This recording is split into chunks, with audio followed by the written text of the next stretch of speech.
Rajkot Morbi highway પર આવેલા અનેક પેટ્રોલ પંપોમાં ડીઝલની ભારે અછત સર્જાતા વાહન ચાલકો અને મુસાફરો ભારે મુશ્કેલીમાં મુકાયા છે।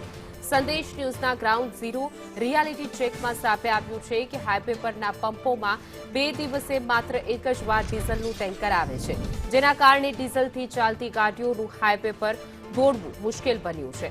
ઓઇલ કંપનીઓ પાસે પંપ સંચાલકો 14,000 લીટર ડીઝલ લખાવે છે, તેની સામે માંડ 5,000 લીટર જ પુરવઠો ફાળવવામાં આવી રહ્યો છે।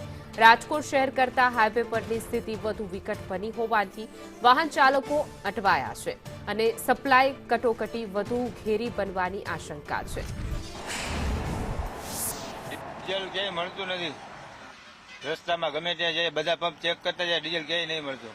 કેટલી મુશ્કેલી પડે છે? મુશ્કેલી તો વધારે પડે છે। પંપ વાળા શું કહે છે? પંપ વાળા કહે છે ડીઝલ નથી, ઉપરથી આવતું જ નથી? નહીં ઉપરથી આવતું જ નથી। તો હવે તમે શું કરશો? હવે કઈ નહીં, ઘરે રાખી દેવાની ગાડી। છેલ્લા 10 દિવસમાં એક તરફ પેટ્રોલ અને ડીઝલનો ભાવ વધારો થયો છે, તો બીજી તરફ ડીઝલની હાઈવેના પેટ્રોલ પંપ ઉપર અછતની વિગતો સામે આવી રહી છે।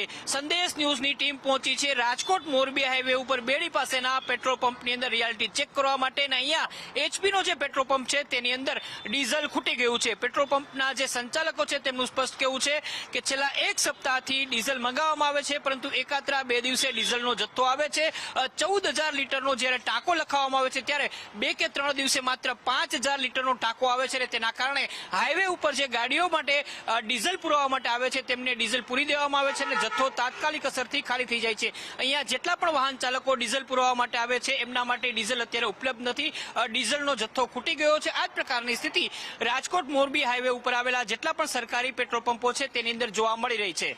કેમેરામેન માધવ ભટ્ટ સાથે મયુર સોની,